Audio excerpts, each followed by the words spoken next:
This meeting is being recorded.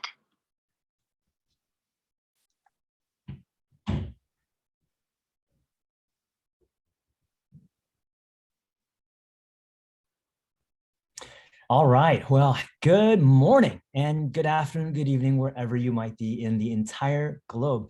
My name is Dr. Nandi, and welcome to this Saturday edition of the South Asian IBD Alliance and IBD Bases Facebook Live on sexuality and intimacy. Now, this is an opportune time. It's February, and it is Valentine's Day themed holiday month.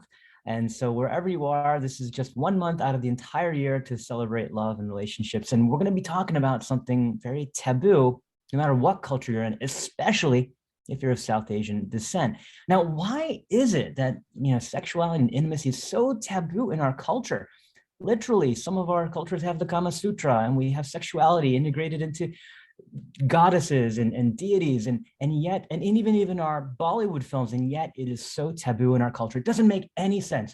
So today, on today's program, we want to talk about what it means to be human, to have that intimate contact, how to initiate relationships, and what it's like to be an IBD patient, an ostomate, and to have these issues be part of our daily lives.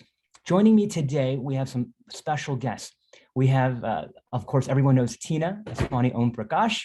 We also have fitness freak, no, I love him, Danish Hazarika. We also have Dr. Tayaba Ahmed, pelvic floor therapist, and myself. We'll go around and have everyone introduce themselves. And as we go through the talk, if you have questions, please ask anything goes, and we'll do our best to answer them. So Tina, can you tell us a little about yourself? Absolutely. Thank you so much, Dr. Nandi, for introducing us and for talking about and opening this subject. It's so important. Yeah, it's so taboo. And we thought, given its proximity to Valentine's Day, this was a good time to talk about this, especially in our community where there's a lot of questions around this that go unanswered. So with that, I just wanted to have Dr. Ahmed and Danish introduce themselves. Dr. Ahmed, if you don't mind. Hi, good morning or good evening. I am Dr. Ahmed. I am a Pakistani physician in New York City. I treat pelvic pain dysfunction, and I've grown up with all of the same taboo topics that everyone else here has. But ironically, now all I do is talk about intercourse and intimacy with partners, and I don't know if my parents would be proud or embarrassed, but here I am. Well, bless you for doing that kind of work. I'll be really honest, we need you. Danish, if you don't mind introducing yourself. Hey everyone, good morning, good evening. My name's Danish. I am located in California. I have had IBD for about 12 years now, and I am a J-pouch carrier. Danish and Tina, thank you guys so much. Dr. Ahmed, thank you for joining us. To all our guests who are tuning in to the live stream or the recording, we're very lucky to have our guests here today because they've volunteered to share their very honest opinions, insights, and advice on how to deal with the myriad of issues we're going to talk about. My name is Dr. Nandi. I'm an IBD specialist in Philly at the University of Pennsylvania. And let's get right into our conversation. Let's talk about dating. When you have IBD, it's a challenging diagnosis. The medications, the steroids, the stigma of chronic illness can be challenging, and maybe challenging not only as an individual, but to disclose to a potential spouse or relationship partner. Danish, Tina, when you guys started, embarking into the dating world, how do you talk to your partners about having IBD or your experiences in disclosing that and gauging their reaction? Absolutely. This is such a good question. And one that we get a lot is, when do we tell someone? How do we tell someone? And how do we not make this look like, it's the end of the world? Because it's not. People like ourselves have and are in, very productive, fruitful relationships and can get married. Can there be challenges? Sure, there can be. And I think I've had Crohn's disease for 16 years, and I was initially misdiagnosed with UC. And I remember when I first met he's now my husband. I also met him within just a few months of being diagnosed. And I remember, telling him about this, but I also told him, I would say it was about a month in. And we were just dating at the time, and I didn't see any need to really bring it up on like a first date or second date or anything like that. Because it wasn't like an overwhelming part of my life at that time. It was a pretty mild disease at the time. But I was like, you know what? I absolutely need to bring this up, because that's how you build a relationship. That's how you build trust. You build a foundation for a relationship. So I do remember telling him about 4 weeks in and saying, look, this seems to run in my family. It is a serious condition. It's mild right now, but I can't promise you what it's going to look like 2, 5, 7 years from now. And is this something that's going to be okay with you? Because I'd rather us sort of, I'd rather us sort of figure this out now than have you be overwhelmed down the line and be like, I'm out. So if this is beyond you, like, I kind of would like to know, sooner rather than later. So I kind of put that out there and said, this is something that's on my mind, and it is pretty serious in my family. And who knows, I could be mild my whole life. We don't know. I didn't turn out to be mild, but, he took that pretty well. And he's like, at the time, he's like, it's really hard to find somebody that you connect with and feel comfortable with. I'm willing to ride this out and see how it goes, but I'm not the type of person that's just going to walk out because of illness. I knew based on our culture that could happen. And so that was one of the things that I was very, very scared about is, chronic illness and our culture. It's very tricky. I love our culture, but when it comes to illness, there seems to be some concerns around marriageability when it comes to, especially a disease like inflammatory bowel disease. Danish, what about you? Any thoughts on this? Yeah. So when I was first diagnosed, I actually wasn't, I was single. And so I had to leave the school I was in San Francisco because I couldn't keep up with the schoolwork, and also hadn't found a medication for my UC yet. So I ended up moving back to southern and the South Bay, and from then on, it was just kind of like I was more of just understanding what was going on with me, and then I did end up meeting someone, and for most of the time before I had my J-POD surgery, I was with her, and during that time, she was really understanding of the whole situation because she was in medicine herself. So it that point in time, she actually made it really easy, even when I had my own freakouts about being sick or a flare up, or even just like coming with me to my doctor's appointments or needing to get my medication. So the beginning of the whole being in a relationship with IBD was very comforting for me. It kind of took a turn after my J-pouch surgery, but definitely see it as like needing someone to understand and know that things are going to get rough. Thank you, guys. Let me kind of put that into some perspective and ask another question. I'm so happy that the both of you, who are obviously such good people, met such supportive people in your lives. And, kudos to them for being accepting and loving people and loving you for who you are, not what you're going through. What do you say? I have some of my patients who I'm closer to who feel comfortable, fortunately, talking to me about relationships. And if they disclose this on a date, I ask them, well, what was his or her response? If it seems to be negative in any slight way, I've seen some patients still go out on some dates with them. And it's very easy for me to say, look, there's plenty of other fish in the sea, dump them, okay? Screw them if they're giving you, that's what I will, and I have said that before, to be honest, when I felt strongly enough, but I'm not in their shoes. But what would you say to someone who's listening who isn't feeling supported? You know, how do they move on? There's so many fish in the sea. It's an easy cliche to say. What would you recommend to them to do? You know, Dr. Nandi, I think that's such a good question, because I think we hear this all the time is somebody didn't, he ghosted me or she ghosted me after I told them about my illness. I hear this all the time, and it's very easy for someone like me to say, oh, but like you said, there's plenty of fish in the sea. But the reality is this really takes a toll on our self-worth and our self-esteem in so many ways, because this whole disease takes such a huge toll on our mental health and our bodies and our body image. And if we feel rejected because of this disease, that's really, really hard.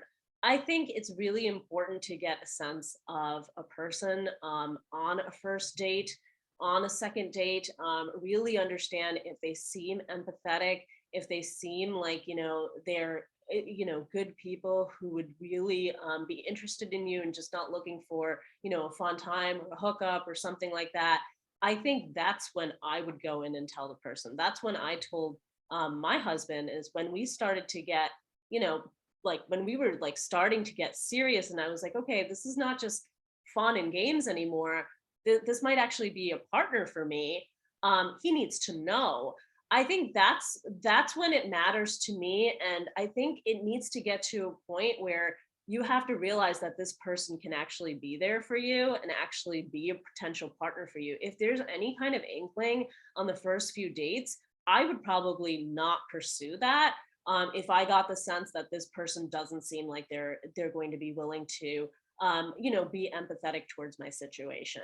So I would kind of feel out the situation personally and see if they're even worth continuing to date, if they would be there in sickness and health, at any sort of juncture. I would feel that out personally. So don't wait too long, gauge them, just to understand, are they the type of caring person that you would want in your life, where you don't have to compromise, right? As an individual, as the patient. But don't wait too long to disclose that, because you really need to know earlier before you invest, I think, more emotional time, not just temporal time, more emotional time. Do you agree, Danish? Yeah, definitely. For me, it's so I kind of had a bad experience with dating after the surgery. So unfortunately, with surgery for the J-pod surgery for men, one of the side effects can be erectile dysfunction. And it didn't dawn on me that it had happened until the least expected time I wanted it to happen. So a story for me is I was on a date, and when I actually was in the situation, I realized that something was wrong, because and so and then it clicked in my head like, oh no, the doctors told me this would happen. And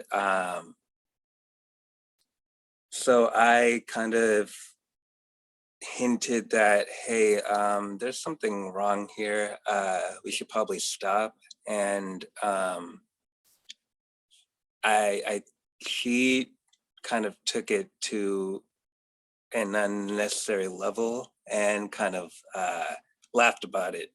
And I guess in my experience, it's really hard to talk about this type of things as a man. So it's just like, for me, it's been kind of a ride trying to be okay with dealing with stuff like that, and pelvic floor as well, and also kind of practice self-love. Danish, thank you for having the courage to speak up about that and bringing it to every more public attention. But I'm sorry that this happened to you previously. And although it's rare, it can happen. And unfortunately, many men choose, in my experience, choose not to speak up about it unless their clinician happens to ask them, which probably more than probably does not happen often enough. And there are ways to treat that. And I think that the person you were with, I feel disgust and shame on them, for ever having any time. It just says so much about them that they had that type of a reaction, which, you're a handsome, charming, and compassionate, intellectual guy, and really don't deserve that kind of treatment. Thank you. Dr. Ahmed, we're, we were going to talk more about pelvic floor dysfunction in both men and women, but do you have any suggestions or advice for men who might be dealing with that right now? Well, I just want to say, because I'm listening to both of your stories, and I see a lot of patients with, obviously all I do is pelvic pain. But I do have patients who don't have pain, who just come in with urinary incontinence or erectile dysfunction. And I usually tell my patients that the partners that they come in with are usually ride or die. Because if someone is willing to stay with you and be with you and manage you and help you and feed you and medicate you and all of that stuff when you need it, it's usually I always say the chronic pain patients are like the partners are ride or die. So that, I don't know. I mean, when you're on dates and if you feel like, hey, that person is not going to be ride or die, this person can barely get me some French fries, I'm sorry, like it's time to move on. But I'm like you, Dr. Nandi, like it's easier said than done. But I try to think back to like everyone's confidence is kind of, scared, and we all are insecure. And when we do things with our partners, we feel insecure. And so, but the best, like when having, a dysfunction, that's one place, like I've seen the greatest of partners come in, hold their hands, stay with them, ask the questions. There are good people out there, so don't just settle, especially in the Desi community. I want to piggyback off what you just said, which is, don't settle. Again, it's easy for some of us clinicians to say that, but the advantage of us as a clinician is seeing so many patients and recognizing some common themes. Something I've observed is some patients think, well, maybe I'm not as worthy, right, of being as happy. Maybe I don't deserve this happiness. Maybe I need to settle and, and put up with that kind of behavior, but you don't.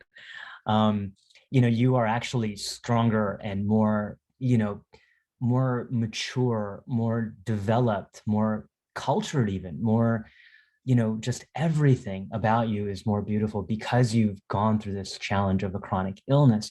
And because of that, you are by all means very deserving, far more deserving of a worthy partner. And, that's the whole part of love, right? Love is selfless. It's not you give and you expect and you take, right? It's you give selflessly. That's what both partners are supposed to do. And that can happen. It happens for so many people. So don't settle. That's the interesting thing about love, right? It's not about having sexual intimacy all the time. Love can be making a meal for your partner. Love, like, that's a really hard dish, like biryani or something. I've yet to make it, so I don't know. But love can be anything. Love can be, driving your partner to their doctor's appointments. That's a huge, huge, huge thing, especially in New York City where it's impossible to get to. So I don't think, I know we focus on love being penetrative intercourse. That is not the same thing. That is just one little aspect of intimacy. And if that is something you want, you should be able to have it, but you shouldn't think that that's a requirement. You can definitely have love without all of that. 100%. We're going to talk more about pelvic floor dysfunction and ED and pelvic pain as we go through. Because of time and we want to hit some important topics, why don't we move on with our conversation? But Danish, Tina, thank you for beginning us off about dating life, intimacy, and sharing your experiences. Well, why don't we talk about that then next, right? So, just as Dr. Ahmed said, love is not about intercourse alone. Intimacy can take all sorts of forms, from holding hands to making a meal. Those French fries, by the way, Instant Pot, my secret success for biryani. Mine Um, there you go. So I don't have any consultations with Instant Pot. I just love their product.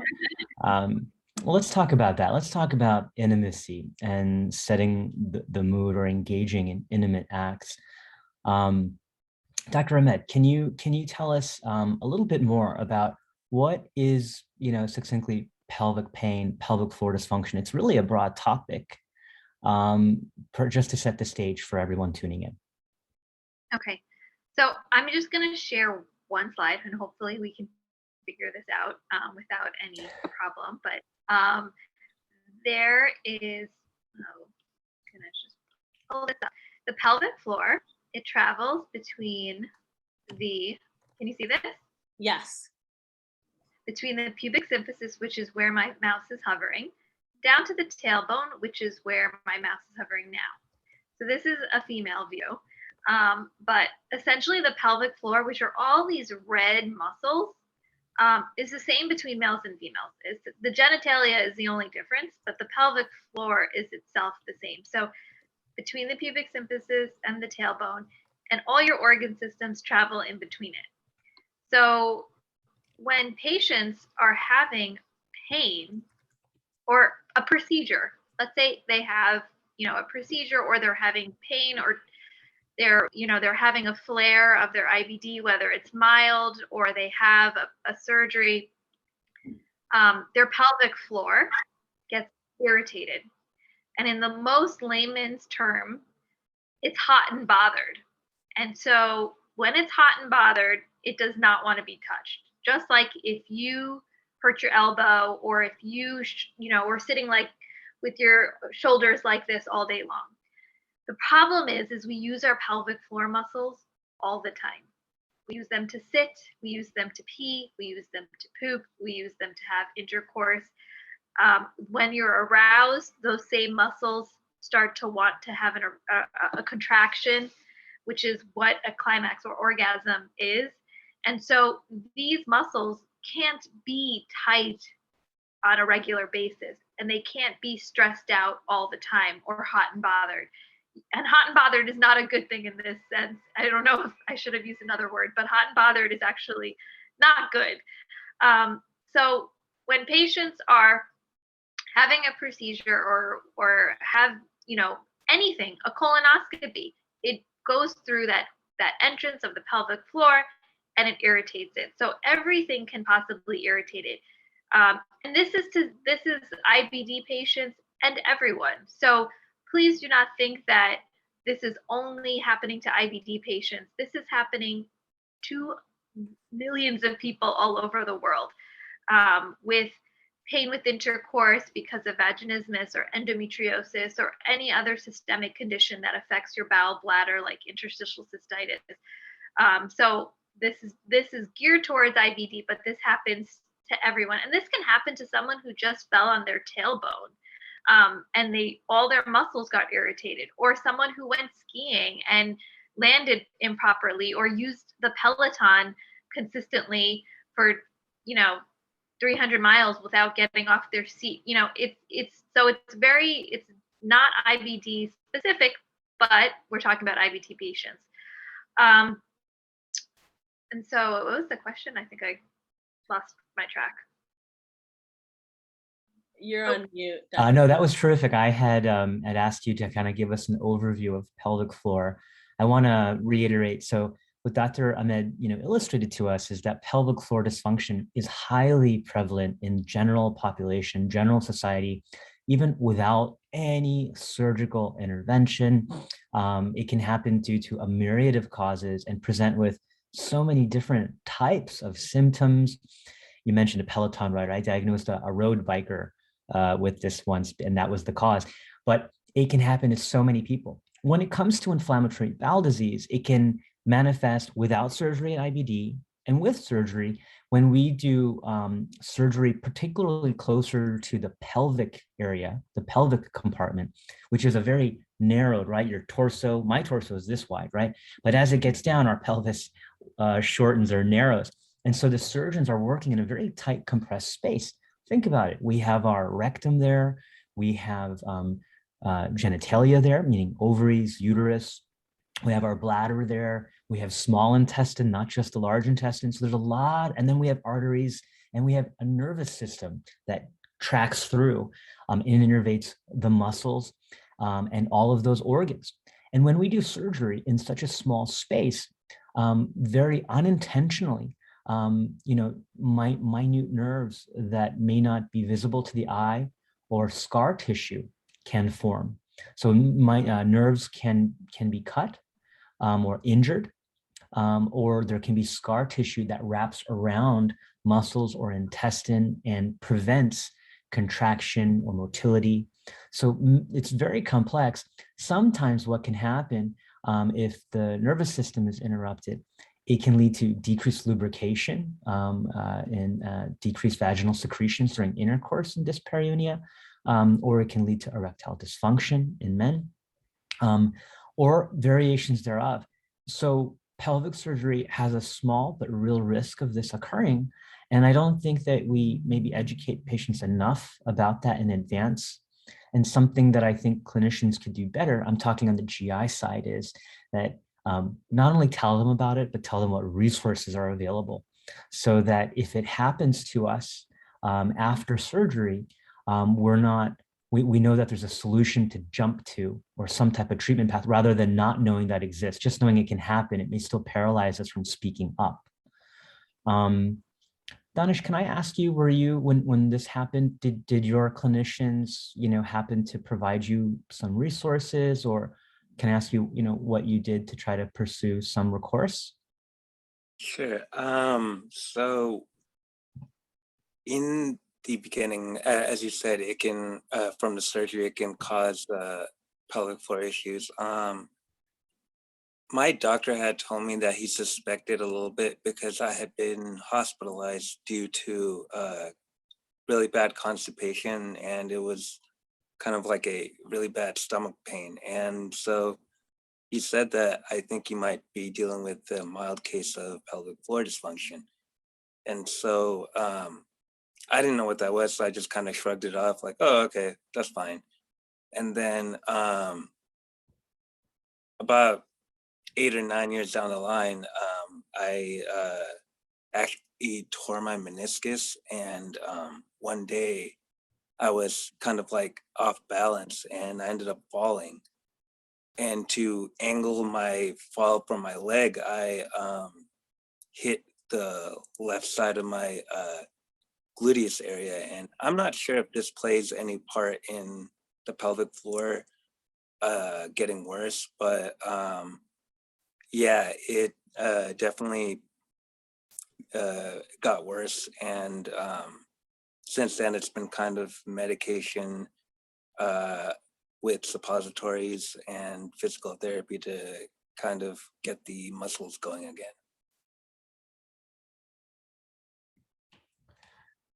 And I'm glad that you mentioned that I'm glad that you had some relationship with your doc. It sounds like to reach out and speak with them. I guess that's something else too for patients listening, which is if you have any symptoms post-operative and you're just not sure, it always pays to ask, because you're not meant to know. There's no way you could know whether your symptoms are related to the surgery or not, or some other trauma. So don't think you're bothering your physician, or don't think you're asking a stupid question. Worst thing they can say is, oh, I don't think it's related. But the best thing they can say is, you know what, we've seen this before. And we can set you up with this visit or this education or this resource. Before we have several topics to move on, did anybody, we're just going to pause here, did anybody have any other questions or points they want to bring up? I think there's been a couple of questions that have come in, Dr. Nandi, if you don't mind me. Yes, please. So there's been a question around low libido in IBD, and if this is related to IBD, what can be done about it, that sort of thing, if you don't mind answering that, Dr. Nandi. Yeah, I can give some answers, and I'll have Dr. Ahmed also give her expertise too on this. Low libido can happen for a myriad of reasons. It can increase with age, can be hormonally mediated. Also, in inflammatory bowel disease, there's 30 to 40% comorbid anxiety and or depression just associated with having a chronic illness. Nothing to be ashamed of. It's just how it is. It's real. It's part of it.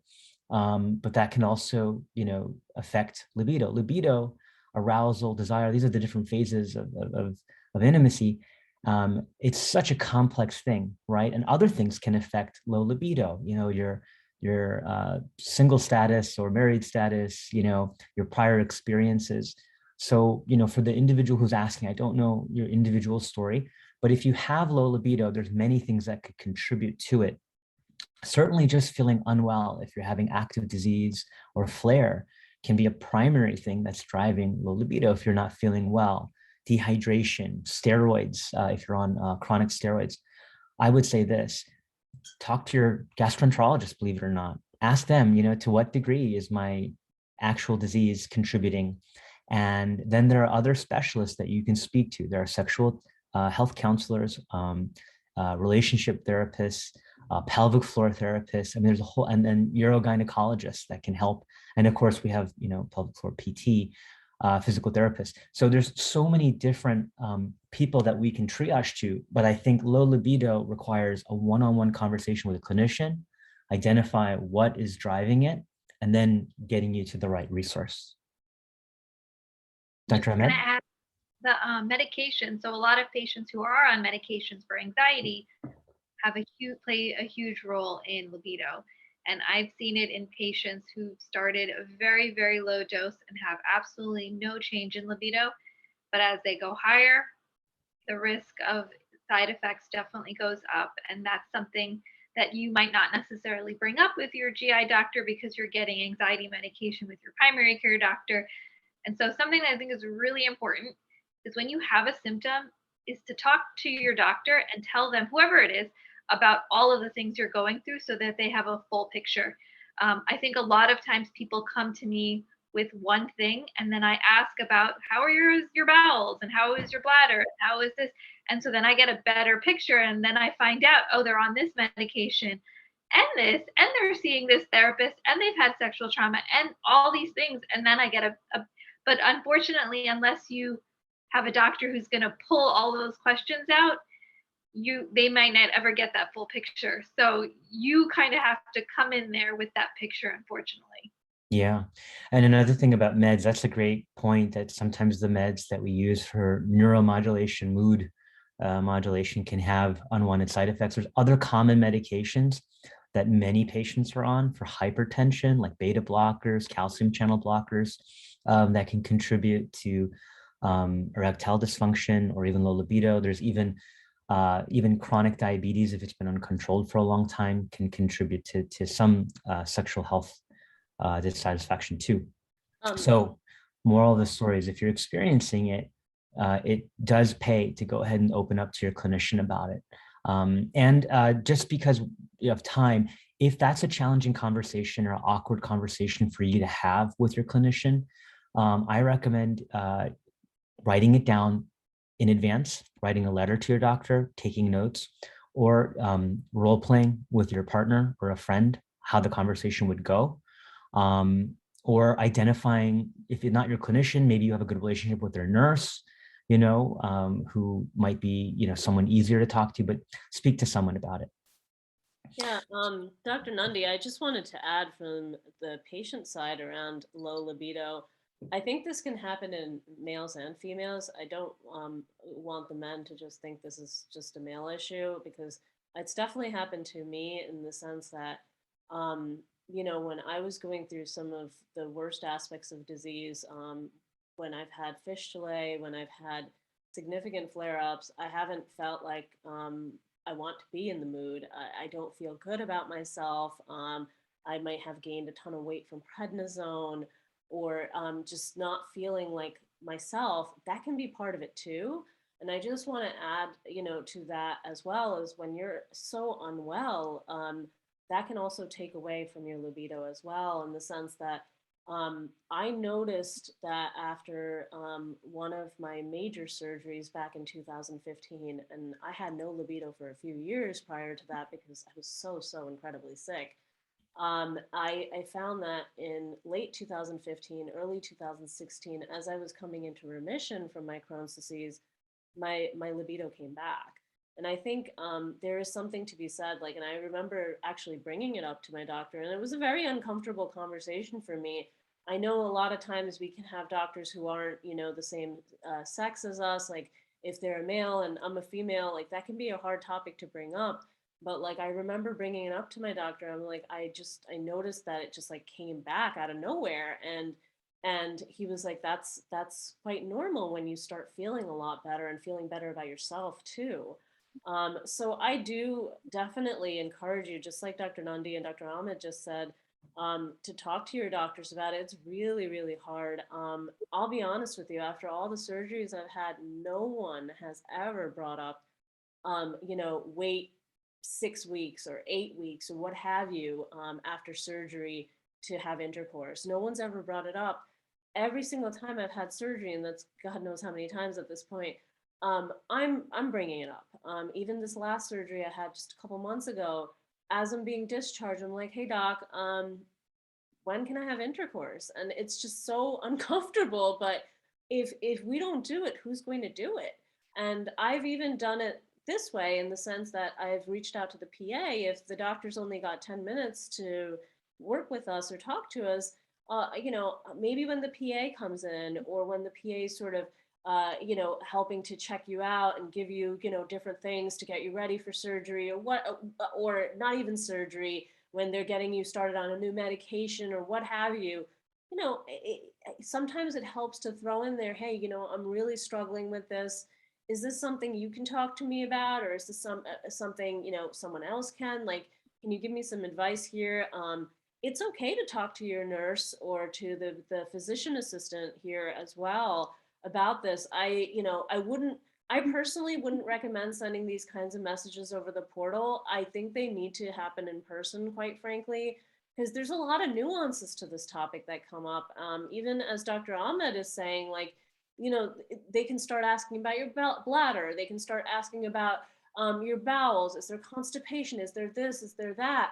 Because if you are having pain with intercourse, or if you are having erectile dysfunction, they might be able to identify other causes or other related aspects to it, and help make recommendations based on that as well. Yeah, absolutely. So, I think today, to this point of our conversation, we've hit on a lot of important subjects. We've talked about approaching dating and intimacy as an IBD patient. We've talked a little bit about some of the risks of just having pelvic floor dysfunction de novo, meaning no surgical intervention, but certainly after surgery, quite possible, and how that can lead to dyspareunia, or painful intercourse, or erectile dysfunction, but that there are resources. It all begins with a conversation. We've talked a little bit with your clinician. We've also talked about intimacy not just being about intercourse at all, but rather, intimacy is here, but let's talk about some of the physicalities of participating. Because of the time, I wanted to really get to two important subjects. And what we can't get into, folks, we will organize another live conversation.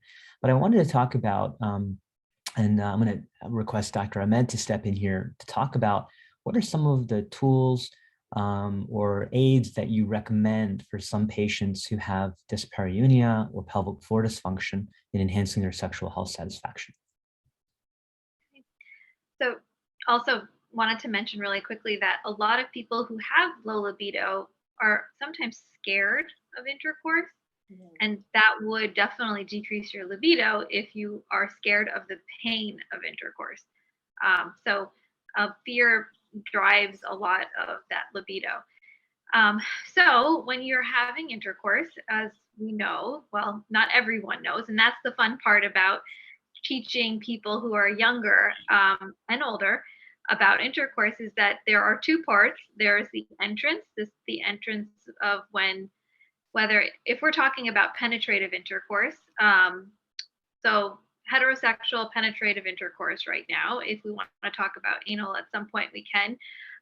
But just to be basic right now, when something goes in, whether it's a finger, digit, tampon, or penis, there is that superficial entrance muscle that's going to hurt.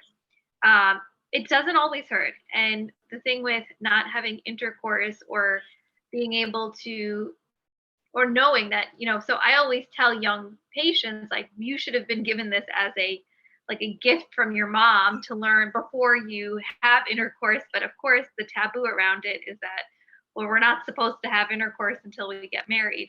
So nobody is talking about this stuff until they can't have a baby. And that's a shame, because I think people are not talking about it, but there's this assumption that people are having intercourse.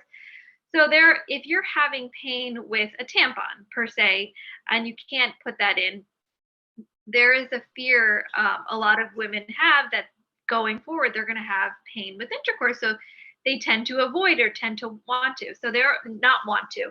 So there are dilators, which are tools that help stretch out the vaginal entrance muscles. And that's the half of it. The second half of it is that when there's thrusting, they're going to hit back muscles. So even with digital penetration with the finger, that can also hurt in the back, deeper muscles. And so a lot of people think that dilators are the end all be all of intercourse, but there is the thrusting portion of it, which definitely hurts. And I kind of treat it as like a step 1 and then a step 2. So I can quickly bring up a photo of some of these dilators, which I believe are available in India and other places on Amazon. And I have had patients come in who have used plastic dilators because they are more affordable and definitely more accessible. But I find that the silicone dilators are a lot nicer. They're gentler. They have a more lifelike feel. And so when you're starting, what I usually tell patients is start with the smallest dilator. And you just, for depending on how tight the muscles are, you don't necessarily have to start at the smallest dilator. But without a physical exam and without seeing a physician about this, then I like to consult my patients and tell them, well, I did the exam. I think you probably could start on dilator 3, which would be in this box, the red one. But for some patients, they have to start on dilator 1. And that's okay. Usually patients can do and I say do the dilator for about 10 minutes every day. Don't push it in. You're not trying to, race through the dilators. You want to be gentle and, get it in, make it so that it's comfortable getting in. And so once you've been doing that dilator and it's able to get in and out without any pain or discomfort, you can move it left and right and go up and down, and there's no discomfort, then you can move on to the next size. It's cheating if you go from the purple all the way to the light blue in 1 week. So the whole point of this is not racing through them. The whole point is actually training your muscles to relax when you're putting something in, training them to stretch out. And so to, allow a bigger dilator in. And then always use a lubricant with it so that, you're not aroused. This is not something that's fun to do. This is not a dildo or a sex toy. This is something that's a medical device. So you might find this like a chore, like homework. And I actually call it homework because majority of my patients in the US, I have do pelvic physical therapy. And during their physical therapy sessions, the physical therapist is going in manually to massage out those muscles, just as they would massage out your neck if you had pain in your neck or a myalgia in your back or in your hamstring.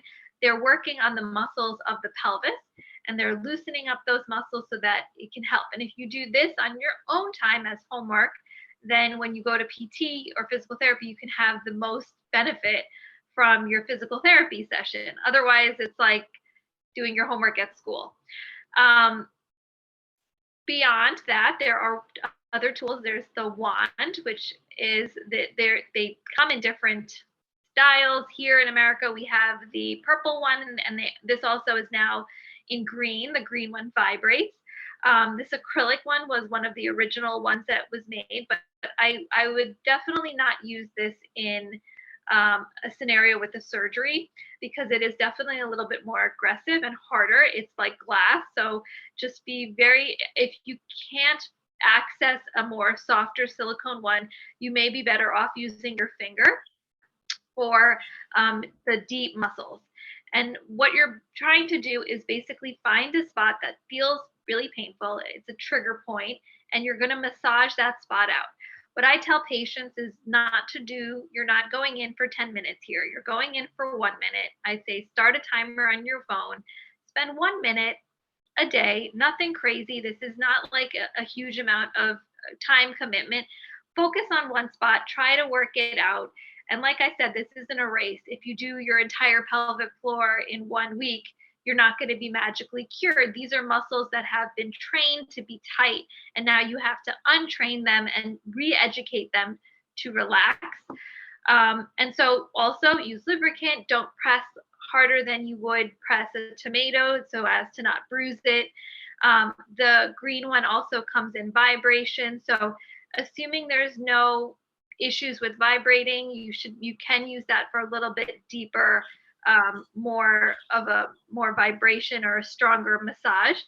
But like I said, with surgical patients who are post-op, nothing goes in. What I tell my patients, nothing goes in post-op at least 6 weeks, but to speak with your surgeon to make sure that that's okay, vaginally and or rectally. And that's the same thing that I say about suppositories or medications that Danish had talked about. And then if for some reason you need to have penetrative intercourse to perhaps start trying to have a child, or just for fulfillment, and you aren't able to necessarily work on those pelvic floor muscles, but you want to be able to have deep thrusting without pain, there are tools that we have here. There is this one that is available on Amazon, but I'm not sure if it's available. It's essentially a rubber buffer, and it's used on the base of the penis, and a male patient would put it over down to the bottom. It comes in multiple rings, but there are this is essentially just a rubber ring, and I don't think you necessarily need this brand or any brand in particular, but it essentially just makes it so that you're able to have penetrative, deeper intercourse without hurting or hitting those muscles that are super tender. Now, this is not going to treat your pelvic floor muscles. This is just a Band-Aid. It's just so that you can have penetrative or tolerate penetrative intercourse if that's something that you want to do.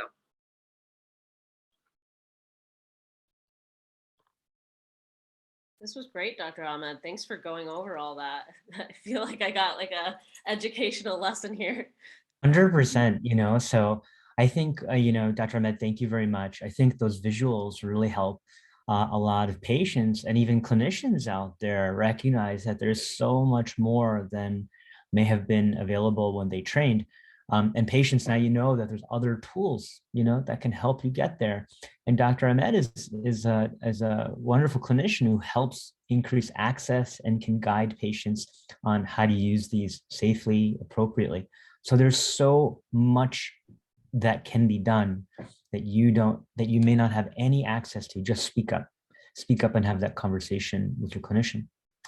And we have about 10 minutes left in our chat, and I really want to also focus on ostomates. In any culture, especially Desi culture and South Asian culture, which I feel is very severe at times, the stigma of surgical intervention and an ostomy can be quite debilitating and completely unfair. But we want to demystify and destigmatize this. We want to give you concrete solutions on how do you approach intimacy as an ostomate. there are many things from clothing, for instance, that can be done, and to maneuvers with the pouch. Tina, can you introduce us to some of the types of tips and tricks you can provide to our patients here? Absolutely. So as you know, as many of you might know, I am an ostomate. I have been for many years. I'm on my fourth stoma now. So thank you, Dr. Nandi, for bringing this up. And I think Danish here has also had a stoma in between surgeries to get his J pouch. So this is something that's applicable to both men and women. And there are, all kinds of devices like belts, wraps, all kinds of things to sort of work with your ostomy, and make sure during those intimate moments that you still don't feel like, oh, my ostomy is hanging out, or it's in the way, or you know what, I'm scared. Is this going to leak? Is this going to be a problem? No, I will tell you, I've never had a leak. I've never had any issues with my ostomy. When it comes to body image and self-image, if lingerie is one of those things that many women will wear to feel sexy, and there are some things that can really help with that when you have an ostomy. So I wanted to show you all.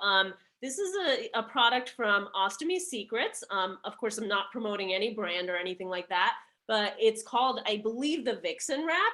And it has this pocket over here that opens up just like this and can fit your pouch. And you can fold and fit your pouch in really nicely. And it just goes over sort of your pelvic area, just like this. And you don't even notice your pouch, and you've got lace on, and it goes with your lace underwear or whatever you want to wear. And so it's like perfect in those intimate moments to help you forget, hey, I can still be sexy too with an ostomy, or hey, I can still be sexy too with inflammatory bowel disease. So I think that's what's important, that you find some of these ways to empower yourself to still feel like you can be yourself.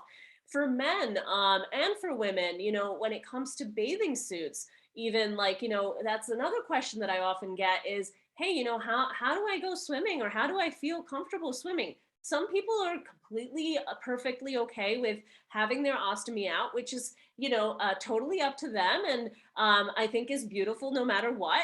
And then some of us, prefer to cover up for religious or cultural reasons. I myself have ostomy wraps that are part of my bathing suit. And again, they have those pockets that you can just tuck your ostomy in and go into the ocean, go into a swimming pool, no issues. And I know many men do the same thing as well, right, Danish? Yeah. Yeah, so it's perfect. Danish, did you want to share anything around having an ostomy yourself, or, with regards to intimacy with an ostomy? Sure. So my ostomy experience was a little bit on the difficult side, because it wasn't like it wasn't a long time, but the period of waiting for the J pouch surgery, it was kind of it was more of being afraid of my bag leaking or inflating. So whenever I would go out, I would have kind of really big clothes on, even though I was like maybe 110 pounds after that surgery. So it would look a little weird, but it kind of gave me a little bit of comfort because fresh out of surgery, you kind of have that mind state of, oh, what's everyone going to think if they see my bag inflate? Or, oh no, I hope that I don't have a leakage. And so trying to mentally just like prepare yourself for just being able to step outside and be comfortable with that was a challenge. But towards the end, I got really used to having to just be okay with meeting people.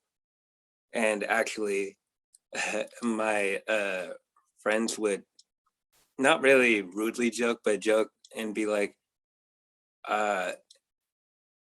do well, I wouldn't even say joking. It was more of concern.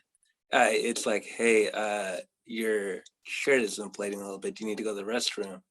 And it's just like, and it was kind of like, to me, it was more of, oh yeah, I do. I'll be right back. So I guess that kind of comfort of them knowing like, oh, are you just checking on you, are you good, and everything like that. It helped me get through that period of time. Your friends sort of had your back during that time, Danish? Is that how it was? I know Pretty. that it's very tricky. Like when I first had my ostomy, I think it's definitely an adjustment period, like you're saying, Danish. And between surgeries, when you know you're going to a J pouch, you don't really have to plan on that adjustment for too long. But for someone like me who's had to have it permanently now, it's one of those things where it's like, okay, this is going to be the rest of my life. How do I make this work? And I agree with you. It's nice to have your friends have your back. It's also nice to have your partner sort of have your back. Hey, like sometimes you lose sight of your ostomy is starting to fill up, and even my husband's even been like, I think you might need to, use the bathroom or something like that. And I'm like, oh my God, because it's just going, right? So these are things like, Dr. Ahmed was saying, intimacy can be a lot of different things and people take care of you. And I think that's the beauty of even living with an ostomy is there's people who have your back and take care of you through this process too. Yeah, so, I wish we had more time because there's even more details and nuance and tips that we can go into. And I think we'll plan those for the future, but I think we should take some questions right now so we can get some answers out. And then rest assured, for those tuning in, if you can, please feel free to drop more questions into the box. We collect those, we keep those, and it helps us plan for future events as well. Let's see what kind of questions we have. Tina, do you have some questions pulled up for us? Absolutely. I think there's a few people asking if intercourse can cause a flare-up of inflammatory bowel disease. Depends on where the inflammatory bowel disease is. It's not typical or classic. It also depends on the type of intercourse as well, if it's vaginal or anal. So typically, in my experience, intercourse does not cause a flare if you're in remission. Okay, if you're in remission, you really should have low risk for that to occur. If you experience a flare-like symptom after intercourse, don't let anybody tell you it's not a flare or it wasn't causative. It might suggest that you had subclinical or asymptomatic disease. That 10 to 15% of patients have active inflammation of their intestine, but don't have symptoms. And so, I always want to believe the patient first. And if you were well, had intercourse, vaginal intercourse, had a flare, we should take a look and see, do you have asymptomatic inflammation otherwise? Anal intercourse is something, oh, go ahead, Dr. Ahmed. But so if they don't know that they have pelvic floor dysfunction and they flare from the intercourse, they might have flared from their pelvic floor dysfunction. Yep. So it's very easily, we hear this a lot where a lot of patients say, my doctor said that I'm fine GI wise, but their pelvic floor is fine, not fine. And that's why they're having a ton of pain. Yeah. So just saying that just because you are flaring doesn't mean that it's an IBD flare. It could be a pelvic floor flare. Yeah, exactly. And we were going to come there too. So which is, just because the intestine's inflamed doesn't mean that your symptoms aren't real. We should believe your symptoms and look for non-intestinal causes such as pelvic floor, especially because it's so common. Anal intercourse is a little different matter. It depends. If you have healed intestine and mucosa and there's no active disease, and then we can, endorse anal intercourse. There are a few exceptions that are somewhat controversial, depending on who you speak with in the IBD community, at least, which is if you have a J pouch, if there's been any compromise of sphincter function, then there's some concern about causing trauma. That's not entirely without treatment or prevention, possibly through pelvic floor therapy or possibly through judicious and cautious intercourse. So solutions to that, if anal intercourse is contraindicated, sometimes include just perineal stimulation, superficial inflammation. It's highly innervated area. But overall, we certainly don't expect it to be an issue. What's not really well understood is we don't have enough literature, information, insights, or opinions because they're not asked from our large community of LGBTQ community. I mean, that's a huge community, very different, diverse population within that. And so that's an area that we don't know enough about, and an area of future research, actually. Dr. Ahmed, what are your opinions and other thoughts about this? Well, I'm just thinking back to some of my, well, I know for most people know about pelvic PT, that most people that know about pelvic PT know that, for females, there's two axes, right? Vaginal and rectal. But for male patients, it's difficult because if they do have a J pouch and they do need pelvic floor therapy, externally is helpful, but rectal is also helpful. And so you are limited by what you can be treated with if there's like a discharge or a mucosa leakage, for some patients. But I remember some of my patients, telling me that, like, oh, I have testicular pain, and they often will say, but that doesn't have to do with my IBD. So how do I fix this? Because they're usually going to the urologist. And so, like, this is another example of how people aren't necessarily putting two and two together of how pelvic floor dysfunction can affect testicular pain or weak erections or penile pain or tip of the penis pain.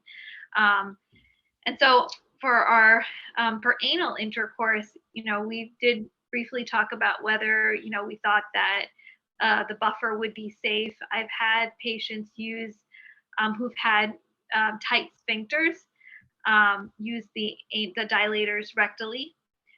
But for them, they don't need to go as far because it's not so much about the depth, it's more about the stretching the entrance so that it doesn't hurt as much, and make it so that it's easier to enter. Yeah. So there's so much more that we can elaborate upon here as well. Absolutely. Dr. Nandi and Dr. Ahmed, thanks for going into that. Like, I just feel like there's a lot of questions around even masturbation, nocturnal emission causing flares. I'm assuming that all goes back to sexual intercourse. Any thoughts sort of on that? So for, like I said before, when you're using the restroom, your bladder has to contract and your pelvic floor muscles have to relax. Yeah. Same thing when you're having an ejaculation, certain muscles have to relax so that ejaculate can come out. And so sometimes, they come out and it's not necessarily something that, when patients wake up with morning erections, it's not necessarily, excited and all of a sudden it's happening or there's an arousal. But for some patients, if their wires are crossed, things happen when they're not supposed to. And we see a lot of that with pelvic floor dysfunction. So that is normal in pelvic floor dysfunction, but not necessarily normal, if you understand. No, absolutely. That makes a lot of sense. I know we have to wrap up, Dr. Nandi and Dr. Ahmed Danish, but maybe one last question. I think someone's asking about vaginal lubrication and flare-ups and infections. How do you feel about lubricants? What do you sort of recommend? Dr. Ahmed, can start with you. Yeah. I get a lot of samples of lubricants, and so I get to try them. I think slippery stuff is really nice. A lot of the physical therapists here use them. Yeah. There are different CBD lubricants like Go Love, or there's the Desert Harvest has a little bit of a lidocaine one, which if you are having pain with penetration, you can use as well, which is a nice little added on touch. If these are not accessible to you, people use coconut oil, and you can use, silicone or water-based, but water-based tend to be a little bit better and cleaner. But if there is a concern that you're not getting enough, vaginal lubrication, you can also consider an estrogen cream, or and these creams are used a lot. I almost feel like they're underused a lot. They're really good for preventing UTIs, and they help with painful sex. So depending on your age and where you're at and how much you are lubricating, you may want to speak to your gynecologist about starting an estrogen tablet or an insert or a cream, whatever you have access to. But definitely try that, because there is that hormonal aspect as well. Great. Thank you so much. I know a lot of times coconut oil has been recommended to me. I know people are concerned about infections and whatnot, but I know coconut in general is antimicrobial, antifungal. So I happen to use coconut oil quite a bit. Anything else you all want to add before we close off? Dr. Nandi, Danish? Danish? I guess I can say for men that are suffering from erectile dysfunction, pelvic floor, even IBD, I know there's a stigma around being masculine with a disease. It's okay to not be okay. Just remember that. I appreciate that, even as a woman, to hear that. Because a You know, lot of Danish, times it questions your manhood, as you're saying, but it also questions your womanhood too, to not be able to do the things that a young man or woman can do. And I don't want anybody to feel like they're less than just because they're not in the mood, or they don't feel comfortable having sex today, or they're in a lot of pain. I think we need to understand that, but I also want to make sure we're debunking and demystifying all aspects of sexuality with IBD. And because people also need to understand, especially in our community, that just because we have an illness or a disability doesn't mean we're not sexual beings, doesn't mean that we too don't want to get married or be in relationships and be intimate with one another. So I think that's a really important thing for us to also keep in mind, is you do deserve love. It doesn't matter how sick you are, or if you're healthy or not. Right. I see Dr. a lot Ahmed, of you were going to say something? Yeah. with patients who come in, with cancer. A lot of people just tell them, well, you should be lucky you're alive, and you don't necessarily need to have sex. And it's so messed up that people say that, and then it's so messed up that professionals don't talk to them about the possibility of having painful intercourse after the fact, that the whole focus is just on like you, the patient, getting you better, making sure you don't have disease anymore. And then they leave you, or not necessarily leave you, but like, okay, you're better, so now what? We do get a lot of patients post prostatectomy who have erectile dysfunction, or post breast cancer, or radiation, and so now they have pain with intercourse. And so definitely you should be grateful you're alive, and grateful that you're healthy, and grateful, but you should be able to be content in your life in all aspects of it. 100%. Danish, something that I like that you brought up and said, that it's okay to be okay, but that how this can challenge one's definition of masculinity or femininity, right? But I think we're all realizing that those very old world views of what it means to be manly or ladylike, and it's all bullshit. And really we should be challenging, right? There's a continuum, and at the end of the day, every one of us is our own individual, whether it be in terms of creed, religion, sexuality, gender identification. There's no such thing. All that matters at the end of the day is that you're happy and that your needs are fulfilled, or that you find some balance with what is possible or not. I think, for your own health and satisfaction, I think what we want everyone to take away from this is that if you feel like you have a limitation on your intimacy, your sexual health, satisfaction of your life, there are lots of resources to address that you certainly deserve better, and you certainly deserve a shot at being directed to those resources and seeing if they can improve. Don't accept where you're at now until you've tried.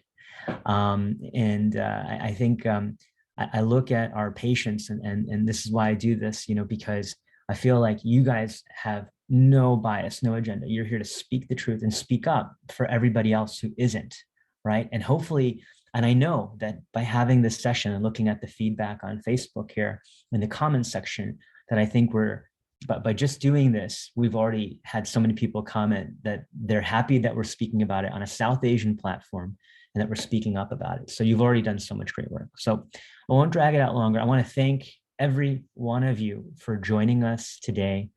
Danish, Dr. Ahmed, Tina, thank you. I want to thank our entire IBD Desis and Saya team on the back end who helps us make these talks happen, develop these conversations. Madra, Sharon, everybody, the entire team. Can't thank everybody here enough.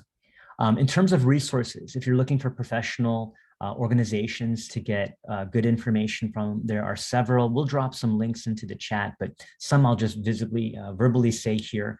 There's, at least in the North America, there may be some, since I'm just based here, that are local to your country. Okay, so just look online, or you can come to these websites. But we have the American Association for Marriage and Family Therapy, the American Association of Sexuality Educators, Counselors, and Therapists, ASECT, AASECT.org. Also, Voices for Pelvic Floor Dysfunction, Voices for PFD.org. And then there's other women's health organizations like Girls with Guts, all 18 and up, and Safe Community for women alone, girlswithguts.org. There's also the Crohns and Colitis Foundation, which is our North American ally and nonprofit for patients and clinicians. They have a site just like me, ibd.org. And then there's also the United Ostomy Associates of America, ostomy.org, which is a patient-facing organization with all free access to educational resources on every subject you can imagine. We'll drop all these. There's more sites, but that's just a fraction of all the resources available to you. Any last closing comments before we close, guys? No, I think we're good. I just wanted to say thank you to you all. I know that this is a really difficult subject for us to talk about, no matter what race, religion, culture we might be from. But, I feel like in the South Asian culture, this becomes heightened as a taboo. And so I want to make sure that, we continue to have these conversations. And I just want to thank you all for, being so open, being vulnerable about this. And also to our clinicians here, it's very hard to find clinicians who are really, really open about this. And I really appreciate that you both have come forward to do this kind of talk. And Danish, talking about ED, pelvic floor dysfunction, is never easy. And my eyes always light up when you talk about it on your social media channels. So thank you for continuing to do that. Well, thank you, everybody. Happy Valentine's Day in advance. You are our Valentine. Sending much love to you all. Have a beautiful weekend. Thank you, Tina. Yeah, of course. For bringing I'm just going to stop.